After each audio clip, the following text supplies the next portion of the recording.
Hello students, welcome to NG path. आज हम करने जा रहे हैं अपने कंप्यूटर नेटवर्क सीरीज का नेक्स्ट एपिसोड, जिसमें हम एक नई लेयर स्टार्ट करने जा रहे हैं, दैट इज एप्लीकेशन लेयर। अब ये एप्लीकेशन लेयर जो है ये हमारे पूरे नेटवर्किंग सिस्टम की सबसे प्रैक्टिकल लेयर है। ठीक है। अब यही लेयर यूजर्स को इंटरनेट की रियल सर्विसेज प्रोवाइड करती है। अब जैसे कि इसमें अंदर क्या क्या आ जाता है, YouTube, Gmail, WhatsApp, FTP, DNS, web streaming, पी2पी, सब एप्लीकेशन लेयर पर डिपेंड करता है। ठीक है। अब कोई वर्ड्स कई तो आप जानते होंगे, कई नहीं जानते होंगे। जैसे मैंने बोला पी2पी, डीएनएस कई जानते होंगे, कई नहीं जानते होंगे। सब पढ़ेंगे इसके अंदर। स्टार्ट करते हैं। हमारा फर्स्ट टॉपिक जो मैंने वर्ड बोला डीएनएस। सबसे पहले हम डीएनएस से स्टार्ट करते हैं कि डीएनएस क्या है। अगर हम डीएनएस की फुल फॉर्म देखें, अच्छा, हम जब पीसी चलाते हैं तो हमने बहुत बार ये टर्मिनोलॉजी सुनी है डीएनएस। अभी डीएनएस होता क्या है? बेसिकली इसकी फुल फॉर्म होती है domain name system. The full form of DNS is domain name system. अब इसमें क्या है कि डोमेन नेम सिस्टम होता क्या है, पहले ये देखते हैं। बेसिकली अगर मैं सिंपल भाषा में कहूं तो डीएनएस क्या है? बेसिकली इंटरनेट का, सिंपल भाषा में इंटरनेट का फोन बुक है। ठीक है, इसकी फोन बुक है डीएनएस। ठीक है। आप वेबसाइट का नाम याद रखते हो जैसे कि google.com। ठीक है। कंप्यूटर को आईपी एड्रेस जो चाहिए होता है। ठीक है। डीएनएस जो है कन्वर्ट करता है नेम को आईपी के अंदर। क्लियर? क्या कहा मैंने कि कोई भी एक यूजर है, ठीक है, अब उस यूजर को क्या रखना पड़ता है? नाम, वेबसाइट का नाम याद रखना पड़ता है। ठीक है। वेबसाइट का जो नाम है वो याद रखना पड़ता है, जैसे कि www.google.com सपोज। ठीक है, आपको ये याद रखना पड़ेगा माइंड में। कोई और वेबसाइट है। ठीक है। लेकिन अगर जो पीसी है, अब वो इस पे तो काम करेगा नहीं। वो उसको क्या याद रखना पड़ता है? उसको उसका आईपी एड्रेस याद रखना पड़ता है। ज्यादा कुछ नहीं है, डीएनएस का बस इतना सा काम है। डीएनएस क्या करता है? डीएनएस क्या करता है? उस नेम को किस में कन्वर्ट कर देता है? उसके आईपी में, उसका आईपी में कन्वर्ट कर देता है। अब आईपी एड्रेस किस तरह से होता है आपने देखा होगा, सपोज 142.250.192.14 इस तरह से कुछ आईपी एड्रेस जो है वो रहता है। एग्जांपल कि जैसे कि आपने क्या किया इसकी एग्जांपल से समझे तो एग्जांपल आपने टाइप किया www.youtube.com। ठीक है। अब ये तो आपको पता है ना कि इसका नाम है, कंप्यूटर को कैसे पता चलेगा? अब कंप्यूटर क्या है, डीएनएस के सर्वर से पूछेगा, ठीक है, कि इसका आईपी एड्रेस क्या है। ठीक है। अब ये क्या अब जो सिस्टम है वो डीएनएस के सर्वर से पूछेगा कि इसका आईपी एड्रेस क्या है। तो डीएनएस आगे रिप्लाई करेगा कुछ इस तरह का आईपी एड्रेस, और उसके बाद जो आपका है वो एप्लीकेशन वो चलेगी। क्लियर हो गई इतनी बात? इसकी अगर डायग्रामेटिक आइडिया से समझे तो मैं एक डायग्रामेटिकल आइडिया से समझाता हूं, जो कि आप एग्जाम में बना सकते हैं। सपोज ये आप यूजर, अब ये एक यूजर जो है वो सबसे पहले क्या करेगा? डीएनएस की क्वेरी लगाएगा। ठीक है। डीएनएस की क्वेरी लगाएगा। क्वेरी लगाने के बाद वो क्वेरी डीएनएस के सर्वर पे जाएगी। जैसे कि क्वेरी लगाई थी हमने, अब ये डीएनएस जो है ये एक डीएनएस के सर्वर पर जाएगी। अब डीएनएस का सर्वर क्या है? उस आईपी एड्रेस को, उसके आईपी एड्रेस को रिटर्न करेगा। नेक्स्ट स्टेप क्या रहेगा? IP address return. ठीक है। अब आईपी एड्रेस जो है वो रिटर्न की करेगा, और वो आईपी एड्रेस किसको मिलेगा? ठीक है, यूजर को या फिर कह सकते हैं यूजर के डिवाइस को। ठीक है। अब उसके बाद आईपी एड्रेस मिलने के बाद आपकी मेन वेबसाइट खुल जाएगी। ये बेसिक सी डायग्राम है। क्लियर हो गई इतनी बात? अब इसी के साथ ना हमने यहां पर देखा ये www होता क्या है ये देखते हैं। पर पता होगा मोस्ट ऑफ द स्टूडेंट्स को, नहीं जिनको नहीं पता उनको पता होना चाहिए। अभी हम पढ़ते हैं इसके बारे में। ठीक है। अब www हम बहुत छोटी क्लास से समझते आते हैं कि इसकी फुल फॉर्म क्या है, वर्ल्ड वाइड वेब। तो सबसे पहले हम इसकी फुल फॉर्म लिख लेते हैं, वर्ल्ड वाइड वेब। अब वर्ल्ड वाइड वेब का क्या मतलब है, अब इसको आप इस तरह से समझो कि बहुत सारे billions of linked documents, images, videos, इन सब का जो कलेक्शन है दैट इज www। ठीक है, मैं यहां पर लिख रहा हूं कि www को हम किस तरह से लिख सकते हैं, a collection of a collection of billions of linked documents, images, videos, etc. Clear. अब ये किसको यूज करता है, अब सबसे पहले तो अब ये यूज किसको करता है वो देखते हैं। सो इट यूजेस यूआरएल, जो यूआरएल्स होती हैं उनको यूज करता है। सेकंड, और किसको यूज करता है, यूजेस एचटीटीपी, पढ़ेंगे आगे जाके क्या है, एचटीटीपीएस। क्लियर, कुछ ये इसको भी यूज करता है। उसके बाद और किसको यूज करता है, यूज करता है वेब ब्राउजर्स को, यूजेस वेब ब्राउजर्स। अब वेब ब्राउजर्स कौन कौन से हो सकते हैं, you all know about that. अब जैसे कि क्रोम, फायरफॉक्स, एज, सो वो सब इसके अंदर आ जाते हैं। अब www जो है इंटरनेट के सबसे टॉप पर बिल्ड किया गया है। सो www is build on top of the internet. अब हमने यहां पर एक वर्ड पढ़ा HTTP। HTTP क्या होता है, it is nothing but it is a protocol that is followed by the www। अब उसके बारे में देखते हैं कि ये क्या चीज होती है।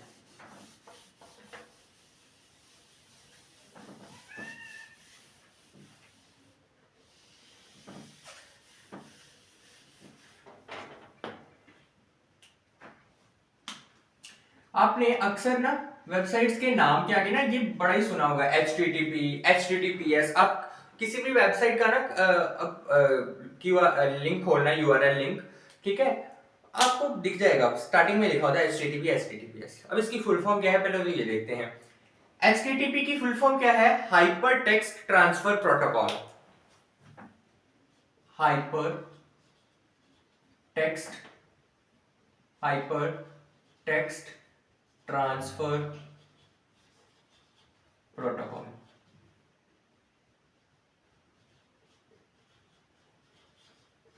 क्लियर। अब हाइपरटेक्स्ट ट्रांसफर प्रोटोकॉल क्या है, बेसिकली एक तरह की लैंग्वेज है जो कि ब्राउजर्स या वेब सर्वर्स यूज करते हैं आपस में बात करने के लिए। मैंने बताया था प्रोटोकॉल क्या है, एक तरह की कॉमन लैंग्वेज है कि कॉमन प्रोटोकॉल होना चाहिए, सेम डिवाइसेस, बहुत सारे डिवाइसेस का सेम प्रोटोकॉल होना चाहिए जिससे कि वो आपस में कम्युनिकेट कर पाए। मैंने ऑलरेडी बताया हुआ है। So it is also like that. ठीक है, एक तरह का प्रोटोकॉल है जो कि ब्राउजर्स और वेब सर्वर्स जो है वो यूज करते हैं। एग्जांपल कि आपने कोई भी एक वेब पेज खोला, अब जब भी ब्राउजर, अच्छा सपोज आपने कोई भी वेब पेज खोला, अब जो ब्राउजर है वो HTTP रिक्वेस्ट भेजेगा सर्वर को, ठीक है, ठीक, और सर्वर फिर उसके बाद एक HTTP रिस्पॉन्स सेंड करेगा, ठीक है, और पेज जो है फिर आपके पास लोड हो जाएगा। क्लियर। अब इसको इस तरह से समझो कि आपने कोई भी, सपोज आप क्रोम खोलते हो यूट्यूब पे, सॉरी अपने पीसी पर, तो पीसी पर जब आपने क्रोम पे भरा www.youtube.com, अब जब क्लिक किया कुछ टाइम लगता है, और ऊपर ना जहां पर आपका यूआरएल लिखा आता है, उस यूआरएल पे ना क्या होता है कि कुछ ना चेंजेस आते हैं 2 मिनट के लिए। सो वो क्या हो रहा है, वो यही हो रहा है कि ब्राउजर जो है वो HTTP के सर्वर से रिक्वेस्ट कर रहा है कि मेरे को HTTP दे।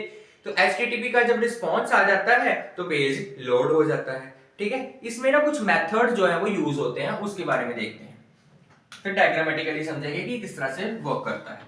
सो इसके कुछ मेथड्स हैं। सबसे पहला मेथड है गेट मेथड। अब गेट मेथड क्या करता है, ध्यान से समझेंगे। गेट मेथड क्या करेगा, डाटा को के मांगने का काम ये गेट मेथड करता है। मांगना, गेट मींस लेना, ठीक है। सो डाटा को जो मांगेगा उस मेथड को क्या कहते हैं, गेट मेथड। उसके बाद पोस्ट मेथड। पोस्ट मेथड क्या होता है कि डाटा को भेजने का काम, अब मांग तो लिया है, अब भेजना भी तो वापस रिस्पॉन्ड, तो वो कौन सा मेथड काम करता है, पोस्ट मेथड काम करता है। जैसे कि लॉगिन फॉर्म्स होते हैं वो इसके अंदर आते हैं। उसके बाद एक और मेथड होता है पुट और delete. Now put and delete का क्या है, ध्यान से देखेंगे। अब पुट एंड डिलीट का क्या है कि ये अपडेट करता रहता है रिसोर्सेज को, ठीक है, कि जो भी रिसोर्सेज है उनको अपडेट करता रहता है। सो ये कुछ मेथड्स हैं 3, और उसके अंदर कि किस तरह से ये वर्क करते हैं। अब डायग्रामेटिकली समझते हैं कि एचटीटीपी को किस तरह से हम कर सकते हैं। Diagrams are very important for computer network exam minded.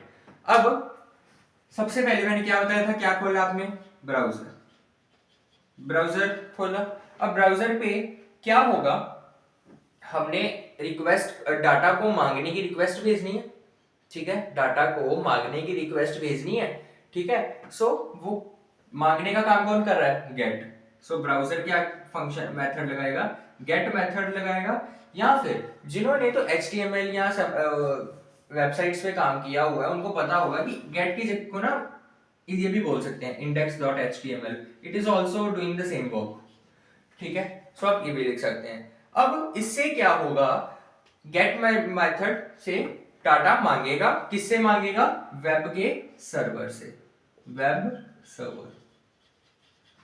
ये तो हो गया एक का, कि अभी तक डाटा को मांगा है, अब भेजना भी तो है। अब आगे काम शुरू होगा सर्वर का। अब सर्वर क्या करेगा, सर्वर क्या करेगा कि जो गेट है, जो डाटा मांगा है वो देगा, दैट इज index.html लिख सकते हैं इसको, index.html प्लस उसके रिलेटेड सभी इमेजेस, सभी वीडियोस, इमेजेस, ठीक है, प्लस CSS। अब CSS क्या है, CSS नथिंग बट, जिनको तो जिन्होंने वेब डेव पे काम किया उनको पता होगा, बट जिन्होंने नहीं किया तो आप इतना समझो कि CSS इज लाइक कि उसको अच्छी तरह से प्रेजेंट करना, बेसिकली इतना समझ लो, ठीक है। CSS और इन तीनों को कंबाइन करके किसको दे देगा वापस, ब्राउजर। क्लियर हो गई इतनी बात। सो ये कुछ आती है HTTP के अंदर। अब ना इसके बाद ये तो है एप्लीकेशन लेयर। एप्लीकेशन लेयर के अंदर ही ना प्रेजेंटेशन लेयर जो थी वो हमने कहा की, पॉइंट है कि नहीं है। अब प्रेजेंटेशन लेयर भी तो आती है वैसे मॉडल में, बट रियल वर्ल्ड में प्रेजेंटेशन लेयर जो है वो इसके अंदर ही आ जाती है, एप्लीकेशन लेयर के अंदर ही आ जाती है। सो उसके कुछ कंसेप्ट्स को हम समझेंगे कि एनकोडिंग क्या होती है, फॉर्मेटिंग क्या होती है, कंप्रेशन क्या होता है, क्योंकि ये भी सिलेबस में है।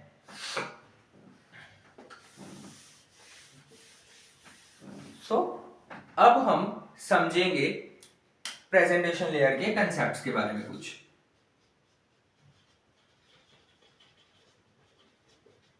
प्रेजेंटेशन लेयर, अच्छा, अब यहां से ये चीज समझिए कि यहां से कोई नई लेयर स्टार्ट नहीं हुई, प्रेजेंटेशन लेयर इसी का ही सब पार्ट है, ठीक है। अब पर्पस क्या है इसको समझने का, बेसिकली क्या करती है प्रेजेंटेशन लेयर, जो डाटा है उसको कन्वर्ट कर देती है एक ऐसे फॉर्मेट में जो कि इजीली सेंड किया जा सके, ठीक है। सो आप इस तरह से लिख सकते हैं, कन्वर्ट डाटा लिख लीजिए into a format, convert data into a format that can be send efficiently, जो कि एफिशिएंटली सेंड किया जा सकता है। एग्जांपल कि जेपीईजी जो आपने सुनी होगी, एक ना होती है जेपीईजी, ये किसके लिए यूज की जाती है अगर पता हो, ऑब्वियसली जेपीईजी इमेज की कंप्रेशन के लिए, इमेज को कंप्रेस करके इसके बीच में से भेजती है, ठीक है। उसके बाद एक होती है MP4, MP4 किसके लिए यूज की जाती है, वीडियो कंप्रेशन के लिए, ठीक है। जिप फाइल्स, बहुत बड़ी बड़ी फाइल्स को कंप्रेस करके छोटी फाइल बनाकर भेजना, जिप फाइल्स, ठीक है। ये कुछ एग्जांपल्स हैं। उसके बाद एक होती है UTF-8, कईयों को पता होगा, जिनको नहीं पता वो बता देता हूं, बेसिकली टेक्स्ट की फॉर्मेटिंग के लिए, ठीक है, UTF-8। सो कंप्रेशन क्या करता है? Compression is doing nothing but it is reducing the size of the data. ठीक है, साइज को रिड्यूस कर देता है सो दैट कि फास्ट ट्रांसफर हो जाए डाटा। क्लियर हो गई इतनी बात? ठीक है। अब एप्लीकेशन लेयर की सिक्योरिटी के ऊपर अगर कोई बात करता है तो वो कौन बात करता है? नेटवर्क सिक्योरिटी बात करती है। अब इसको हम समझते हैं। अब हमने इतना कुछ पढ़ लिया एप्लीकेशन लेयर के अंदर। अब हम ये भी तो देखें कि एप्लीकेशन लेयर, देखो हर एक चीज में सिक्योरिटी तो चाहिए। ठीक है, हमने अभी तक जितनी लेयर्स पढ़ी हैं उन सब की सिक्योरिटी जरूर पढ़ी है, क्योंकि डाटा सिक्योर होना सबसे इंपॉर्टेंट है। सो अब हम इसकी सिक्योरिटी में जाते हैं। So now we are talking about network security. What is this? Basically it is a application layer security. ठीक है, अब इंटरनेट जो है वो कह सकते हैं कि वो धोखा नहीं खाता। कब तक? जब तक वो सिक्योर है। ठीक है, जब तक उस पे सिक्योरिटी है तब तक वो धोखा नहीं खाएगा इंटरनेट। ठीक है, अब सिक्योरिटी के कुछ मेजर गोल्स होते हैं जिसको वो करना पड़ता है। सबसे पहला गोल क्या होता है? कॉन्फिडेंशियलिटी। कॉन्फिडेंशियलिटी ये नहीं है कि हमारा जो मेजर डाटा है, हमारा पर्सनल डाटा है, वही लीक करी जाए। कॉन्फिडेंशियलिटी होनी चाहिए। सेकंड, इंटीग्रिटी बनी रहनी चाहिए। इंटीग्रिटी। ठीक है, उसके बाद और क्या गोल्स हो सकते हैं? ऑथेंटिकेशन। ठीक है, ऑथेंटिक होना चाहिए। ऑथेंटिकेशन बहुत इंपॉर्टेंट है। ये नहीं है कि कोई भी जना खना हैकर आके हमारा सिस्टम हैक करी जा रहा है। ऑथेंटिकेशन। ठीक है, नो रेप्यूडिएशन। सो ये कुछ गोल्स हैं जो कि नेटवर्क सिक्योरिटी के अंदर आते हैं। इसके बाद आई थिंक सो ये एपिसोड हम यहीं तक रखते हैं। इसके बाद ना कुछ क्रिप्टोग्राफिक टूल्स हैं जो हम अपने नेक्स्ट एपिसोड में समझेंगे कि क्रिप्टोग्राफिक टूल्स क्या होते हैं, किस तरह से वर्क करते हैं। ये हम अपने नेक्स्ट लेक्चर में समझेंगे। इस एपिसोड में अगर आपको कोई भी प्रॉब्लम हो तो कमेंट सेक्शन में जरूर बताइए, और वीडियो अच्छी लगे तो लाइक शेयर सब्सक्राइब जरूर कीजिए। Thank you very much.